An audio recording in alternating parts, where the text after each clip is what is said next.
to lever car option moko tozora heure précise eza heure à Kinshasa pour Kinshasa eza capitale yango nde maman na biso yango nde papa na biso donc to chango na heure à Kinshasa 21h heure à Kinshasa pour na Bangladesh donc je reçois des appels un peu de partout botalanga na Bikasi botalanga na Kolwezi botalanga na Paris voilà c'est compliqué donc si je dois commencer à respecter les fuseaux horaires ça va être très compliqué donc souffrez supportez que nous ayons qu'une seule heure ça sera l'heure de Kinshasa. Allez, c'est parti donc pour une émission à Yamukolo Yalilo. Bandeko, Mboka et Ali Mabe, Mboka et Ali Malamouti. Nous vivons des situations très très compliquées. Nous vivons des situations très très compliquées. La République est sur le point de disparaître. Quelqu'un m'a appelé avant de monter sur ce plateau me posant la question, Pero Makamboloba Golobara, sérieux, j'ai comme l'impression que Mamna Lobaka, je vous apporte moins d'émotions, moins d'informations, alors très très loin, excusez-moi, par rapport à la vérité de la situation, de la détérioration de la situation dans votre pays. Vous ne pouvez pas imaginer, vous ne pouvez pas vous rendre compte de la dangerosité et de la toxicité de ce monsieur qui s'appelle Helmut Ngeleka. Ngeleka est un voyou, Ngeleka est un délinquant. Votre président de la République, soi-disant, est un délinquant. C'est un homme qui n'aime pas le Congo. C'est un homme qui est arrivé au pouvoir pour deux choses. La première, c'est le détournement. On a l'impression qu'il a tellement pris du retard dans la vie, qu'il a tellement envié les enfants de Mobutu. République. Cet homme est un dangereux monsieur. Cet homme mérite que nous puissions nous mobiliser, nous tous. Chacun a ce qui le concerne dans son coin. Il faut que nous nous mobilisions pour plaquer au sol cet Helmut Ngeleka à Wabulumbu. C'est un homme très dangereux, un homme qui met en danger notre avenir et notre avenir et notre devenir comme citoyen, comme peuple et comme nation. C'est là que je suis surpris. C'est là que je suis étonné de voir des hommes en col pastoral dire qu'ils sont pasteurs et venir au devant de nous pour nous expliquer que cet homme est un élu de Dieu. Il y a même un qui m'a appelé pour me dire, éloigne-toi des choses de Dieu. Loba makambunayo ya mboka, longwana makambanzela basali na nzambe. Longwana makambunayo. Mais à celui-là, j'ai répondu une chose. Si tu es un homme de Dieu, il faut ouvrir ta Bible. La Bible dit, Dieu parle tantôt d'une manière, tantôt d'une autre. Si on est tenté de croire que la Bible c'est la parole de Dieu, Dieu pour s'adresser à son peuple, pour s'adresser à ses hommes, il n'a pas besoin seulement de descendre sur une tribune ou sur une chaire. Dieu peut utiliser ma voix pour dire aux Congolais, attention, nous sommes au temps de la fin. Nous sommes au temps de la fin.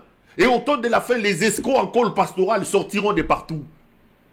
Des hommes attachés à l'argent, qui auront la démangeaison d'entendre des choses. Quelqu'un va venir, il va te dire, allez, mets-toi debout. Il ne va même pas respecter que c'est un père de famille. C'est une mère de famille. Allez, viens, approche-toi. Ton numéro c'est Nazomona 9, Namoni, Nakoti Boye, Tokoti oui, Nakingabwa, Tokoti. Des escrocs. Dire ça, ce n'est pas manquer du respect aux pasteurs. Et je n'ai jamais dit que tous les pasteurs étaient des faux. J'ai dit que les pasteurs sont des arnaqueurs, sont des escrocs. Mais il y en a aussi qui sont des vrais. Encore faut-il les trouver. Mais pour la plupart, c'est des escrocs. C'est des aventuriers. Qui ne vous dit pas que c'est Dieu qui parle au travers de ma voix pour alerter et pour sauver son peuple? Nous sommes au temps de la fin. Le temps où les gens vont commencer à aller à toucher des fétiches pour amener les gens dans la perdition. Makambu Bozo, ça les anormalités. Il faut qu'il y ait quelqu'un, une voix sortie du désert pour vous dire que ce que vous faites n'est pas normal. Makambu Bozo, ça les anormalités, Vous ne pouvez pas, vous tous, au nom de la Bible, au nom de Dieu, aller embrasser ces fils de maman d'Helmut Ngeleka. Vous ne pouvez pas. Au temps de la Bible, il y a eu des prophètes, il y a eu des pasteurs, des courageux qui s'est levés, qui disaient au roi, ce que tu fais là n'est pas normal. Il y a des gens comme Nathan qui s'est levé, qui disait à David, David, Dieu a dit, bonsoir à tous, ça dépend, il y a Essika Bozola Dabiso. Toye, pour repartager l'actualité politique. Premièrement, Tokobanda, la masolo moko na robete na bino s'agissant il y a Makambo, autres ont parlé surtout, il y a question à nationalité. Donc, au bête de la Bible, solo, nini, et lingi, ils ont salé manakatang. Pe, donc, on parlait na bino, ma solo, ils ont des canaux nord, na sud Kivu. Pe nini, il y a sous canal, on a rejeté, nini, oyo, chef d'état-major à Zoli Garosa. Donc, bandi, li solo, o etali, ministre Obati Kolombola, à la personne, il y a madame Nathalie Aziza Mounana. J'espère bien Azaki nommé comme ministre des Affaires sociales dans le gouvernement souminois. Hein? Donc, on dit que Batou Bazaki fustigé la présence de cette dame au sein du gouvernement souminois. Batamanier m'a déploré que Azan de Konabangote. Mais d'après nos sources, d'après nos investigations, vous voyez que nous sommes des communicateurs, tout ça c'est investigation. Je félicite mon vieux Père Lobelakiango, à la personne, il y a Gustave Kalonji, avec mon vieux Aigre de Kolwezi. Il a parlé aussi de ça. Oyebi que dans mon cannabis, dans la victime, il y a infiltration, mais il y a beaucoup de problèmes, surtout dans la sommité de l'État. Qui est Nathalie Aziza Mounana? Nathalie Aziza Mounana, Balobi Nabiso Kazali originaire Yamaniem. Oh, c'était faux. Oh non, il est 50% originaire du Maniema, 50% originaire il y a Qatar. D'après nos sources des informations, son père a parmi les étudiants rwandais au Batanga na Inikin vers les années 62 et 63. La faculté a droit. Parce que Inikin, il faut que l'eau, parce qu'à ce jour, l'université de Kinshasa compte plus de 13 facultés. Maintenant, le papa d'Aziza Mounana, il s'appelait Mounana Kalixiste. Mounana Kalixiste.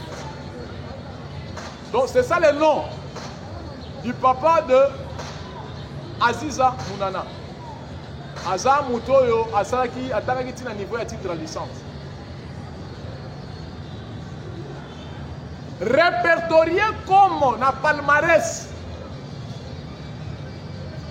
il y a l'université à Louvagnon. Donc son père a étudié comme étudiant rwandais. Mais cette dame s'est dit originaire du Maniema. D'autre part, il dit originaire du Katanga. Qui a dit que mon consommeur a tant que la casting. Il y a Oetali nomination. Il y a un ministre, il y a un PDG. Est-ce que vous tenez compte? Il y a une origine là-bas. C'est pour cela qu'il est nécessaire qu'il y ait là une révision totale de la Constitution. On doit retoucher à la Constitution. Parce que la Constitution, ici, il y a belligérance. C'est ce qui permet que de vivre la scène, autres vivre de l'eau au sein de nos institutions. Parce que Nathalie Aziza Mounana, rwandaise de son État, ministre des Affaires sociales, un ministère aussi purement stratégique. se camoufler. Oh non. Parce qu'elle a une fondation qui porte le nom de son père. Oh, son père est d'origine, il était droit, il est reconnu. Il a étudié ici au Congo comme étudiant rwandais à la faculté de droit vers les années 62 et 63. Mais elle fut ministre des Affaires sociales. Mon vieux, aigle de Kolwezi, merci pour les investigations. C'est pour cela qu'il faut que tous les Bongo, tu peux savoir comme information commune, tu peux savoir force. Parce que aigle de Kolwezi a parlé de ça. Moi aussi j'ai mené des investigations. J'ai trouvé que c'est vrai que Nathalie Aziza Mounana, elle est d'origine rwandaise. Mais elle fut ministre des Affaires sociales dans le gouvernement soumis. Monsieur le Président, Yango, vous avez des services de sécurité. Il faut, quand vous consultez quelqu'un pour avoir un poste quelconque au sein de la sommité de l'État, il faut un service de sécurité et il y a une source, une origine. On peut prendre l'exemple comme en Zambie. Et ça, la fonction, pour il faut que la pena, tata na yo, maman na yo, bakoko na yo, ceux qui sont Zambien. Maintenant, dans l'Union, surtout Nathalie Aziza Mounana, sali na gouvernement soumis, elle participait à plus de 50 réunions à conseil des ministres. Secret l'Obami Kuna. Parce que ces gens-là sont solidaires. Nous sommes combattus par le Rwanda. Et la plupart des étudiants au Batanga Mingi Aou, les Rwandais, qui étaient d'origine rwandaise, ce sont des nilotiques, ce sont des Tutsis. Aussi, Barthélemy Bisengimana, aussi, Papa Yaye, moi, sur Mounana Calixiste. Donc, ce sont des nilotiques. Donc, un diffuseur, il y a un secret d'État dans son pays d'origine qui est le Rwanda. Les opérés rwandais, ça m'appelle à niveau, il y a Sénat. Qui est Vunabandi? Célestin Vunabandi. Célestin Vunabandi, il est membre fondateur du RCD, proche d'Azaria Surubero et de Moïse Nyarugabo.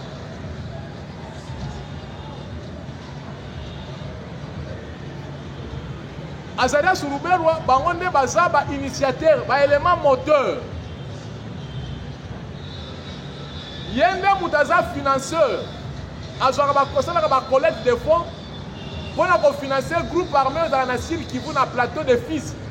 On va bien à Tuirané.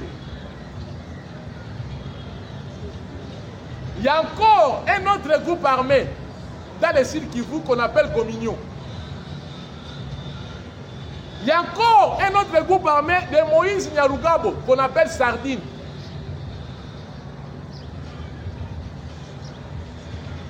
Voilà tout ce monde-là. Bazabatu Oyo, Babotama na Rwanda, Bayakoya, Balobake Baba Congolais, qui ne sont pas des Congolais. Yanga le répète, je dis et je le répète. Père Léon de Saint-Moulin a publié une encyclopédie. Et dans un tableau énumératif, il y a plus de 450 tribus.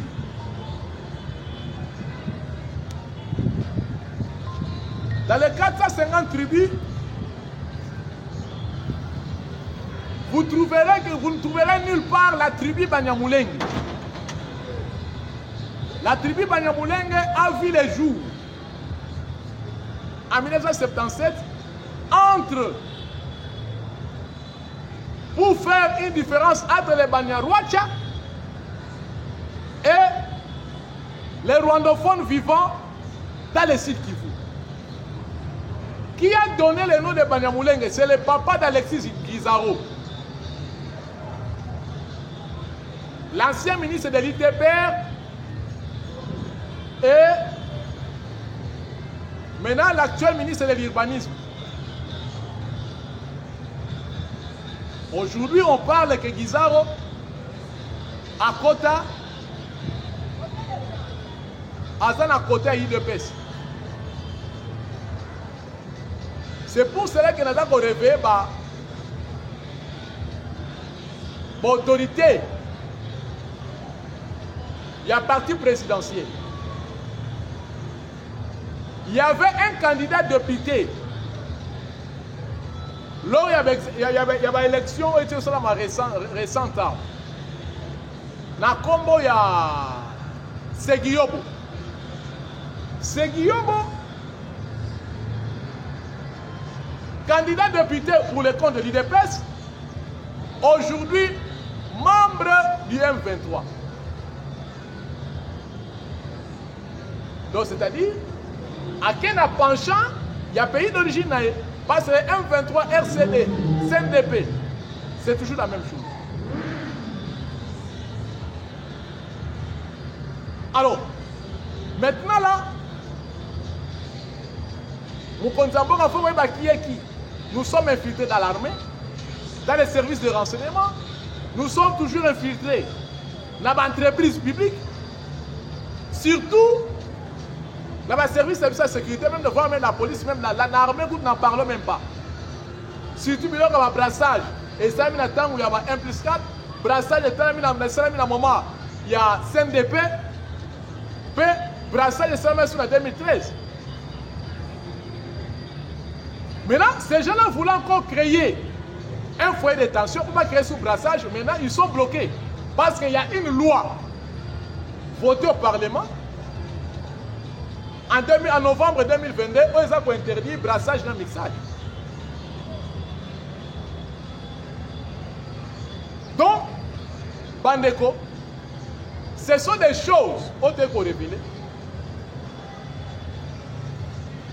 qui font mal. Vous n'avez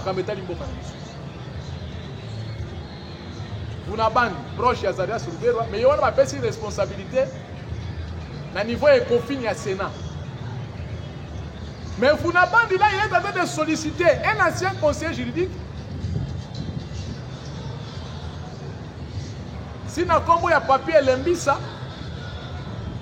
alors il y a un moyen que maman et président a soutenu. Mais comment que soit maman Marthe maman Marthe a commis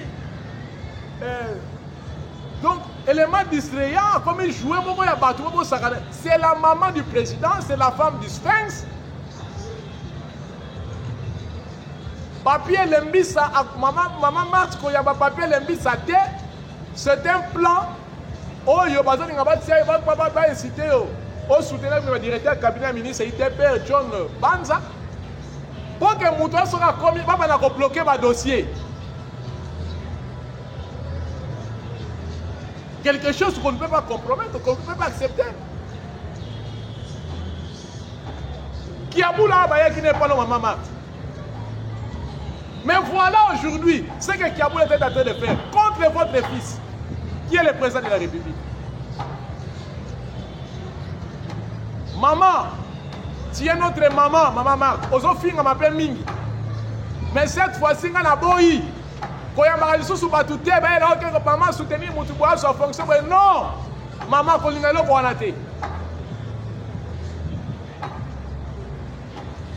parce que comme on a la sali à tout moment.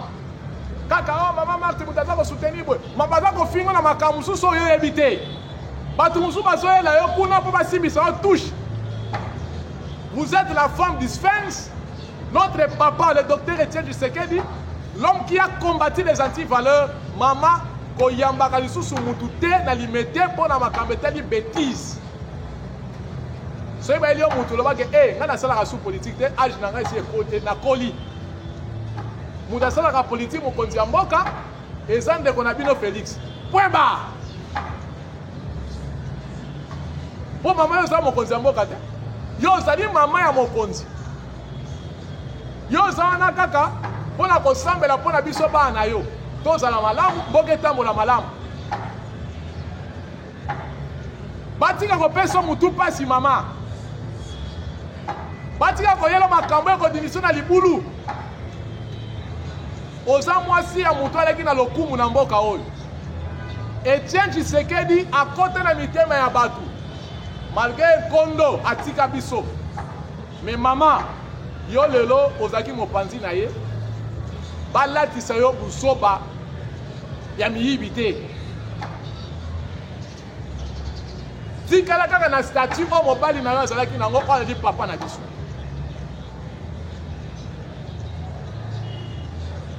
Soki bayeli yo lisusu mutu, mama boya, bebe sa consigne ba audience apa pambe za shooter.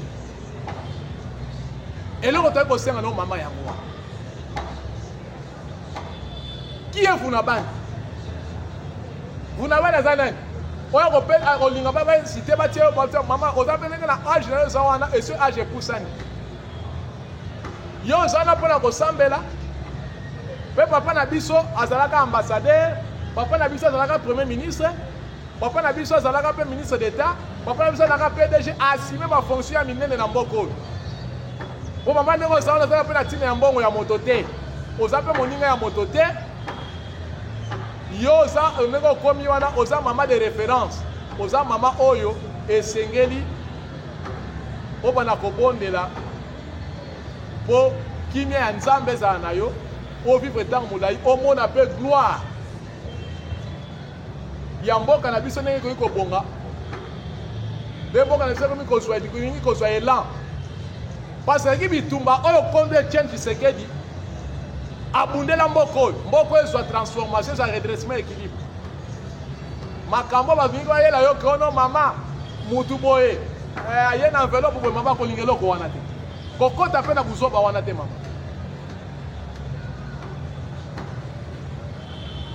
Maintenant na eko sola na bino masolo ya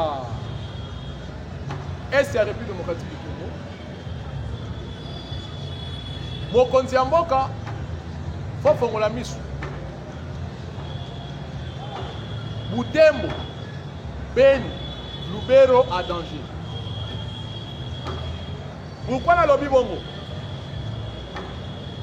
Le gouverneur militaire na kombo ya Evariste Somo et si elle est mbongo ya banguna de façon que a trahi apesa couloir na M23 va conquérir Beni na Butembo de la manière à ce que epesa bango avant epesa bango va progresser vers Kisangani.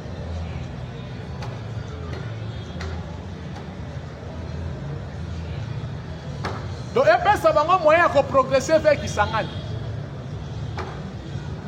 De façon que baluka moyen ko taper pression américain ba zo pe pas na makaba basise à Doha pe na basise ya ba inclure M23 dans dialogue. Qui est Evariste Somo, le gouverneur militaire Yanor Kivu? On a remplacé qui Chirimouane. Evariste Somo, Azali général Oyabimi, lors il y a brassage et mixage. Abimi na composante nini? Parce que l'armée n'a besoin d'un système à composante de l'eau. Général RCD Bazali. Général PPRD Bazali. Dans le moment il y a brassage et mixage, dans le dialogue était congolais, la seule personne qui a été sincère avec la République, c'était Jean-Pierre Bemba Gombo, Igwe national. Oyo akotisaka na armée na biso na mapinga na biso. 20 300 soldats. Oya ye, oya ki na bango, tant balaki na groupe rebelle. à côté de ça, dans l'armée, dans leur abrassage mixage. Parce que Bembe il était sincère. Barouberwa, les militaires RCD, leur abrassage mixage. C'est pour ça, parce qu'ils avaient leur plan, il y a un camp sur la Kuna. Qui font les désordres là-bas? Ce sont toujours les officiers du RCD. Ce sont les officiers du RCD. Bangola va comme un CNDP. Bangola va comme un M23. Ça, c'est une parenthèse que j'ai ouverte. Et je la ferme. Évariste Somawuti, la composante, il y a RCD KML, il y a Moussa Nyamwisi.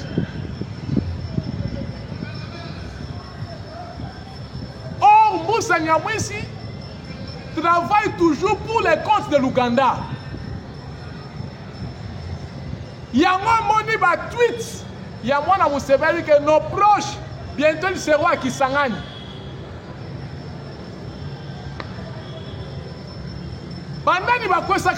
Ce sont des miliciens Yamboussa Nyamwisi. Pour manifester leur mécontentement, il y a un Yamboussa Nyamwisi dans le gouvernement.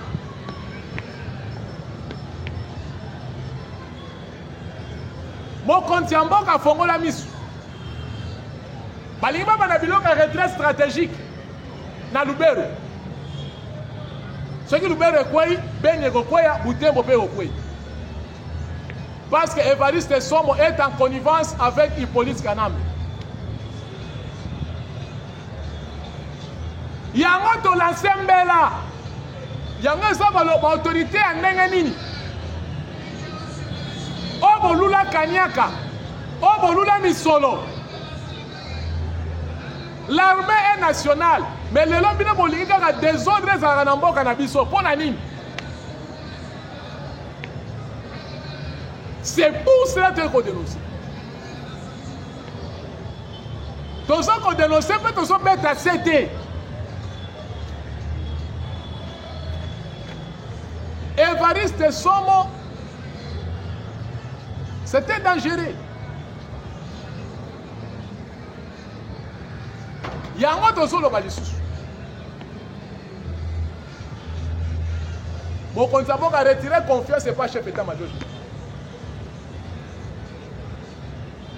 Il semble. Ça, c'est une information. Je suis devant la caméra. Je ne peux pas donner le sens affirmatif. Je dois donner toujours le sens conditionnel. Parce que l'information peut changer. C'est ça, la politique médiatique. Ou la méthodologie, il y a média. On doit toujours utiliser le conditionnel.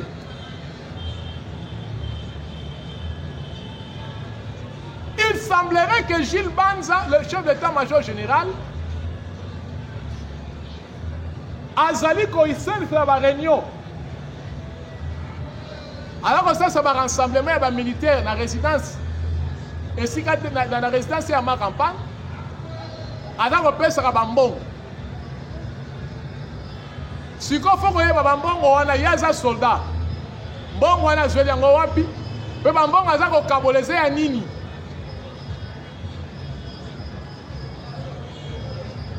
Comment Gilles Banza Milambwe, un Mouloubakat, a comment chef d'état-major? Tout ça, ce sont les histoires montées par Franck Pou. Il y a un moment qui va combattre Johnny Luboya, même coup, où il s'est à Constant Lima. Dès qu'on va combattre Constant Lima, si on va faire pas Luboya. Mon compte, même à Tamoutoise dans la maison militaire générale Malou, ce n'est pas un homme de confiance, ce sont des traîtres, ce sont des mafieux.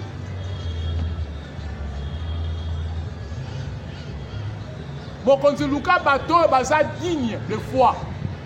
On va digne de leur nom. Poba Sungayo, Pomboke Keneliboso.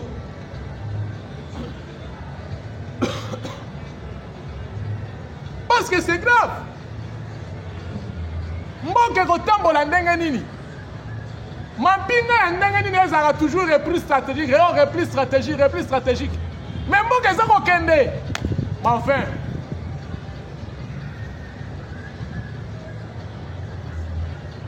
américain koya bien sûr mais il faut yo moko bundela mboka na yo yo moko folinga mboka na yo yo moko pe fosalela mboka na yo mais avec ce genre de traîtrise soki bawazalendo bazalaki te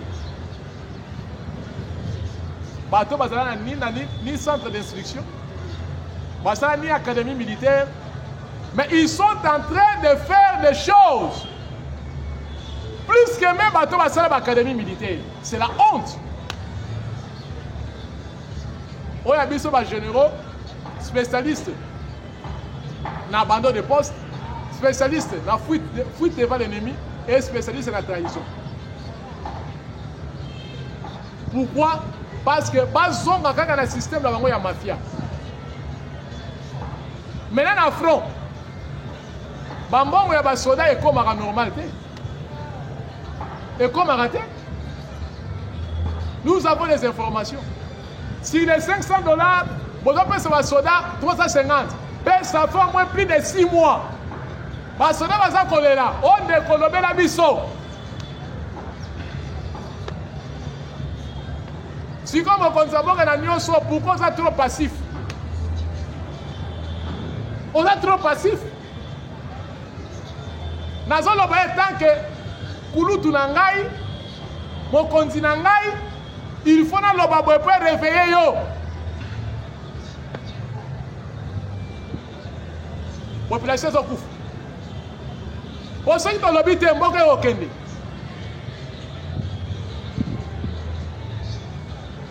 mboka ekokende c'est pour cela toza koloba mokonzi ya mboka tozosenga na yo tolingi kimia ezonga na mboka na biso de façon que kimia etambola na se ya mboka na biso. Parce que si nous avons une armée forte et même un développement, si le pays est sécurisé et même une stabilité, si le pays est stable, et même un peu élan moussous. Tant qu'on n'aura pas une bonne armée, tant qu'il n'y aura pas de réforme au sein de l'armée, le pays va côté parti. La force d'un État, c'est quoi? En ayant une bonne diplomatie, une bonne armée et des bons services de sécurité. Merci Mingi Bandeko, télévision Zangonga. Tout ce qui a appris à Mokolalelo, très chers internautes. Bon aimer, bon liker, bien balandinion sortir à différentes chaînes au besoin d'Andangaï. Bon partager, bon comme il s'appelle, Sango et Kenemusika. En tout cas, la ligne Binomingi, très prochainement. Ciao.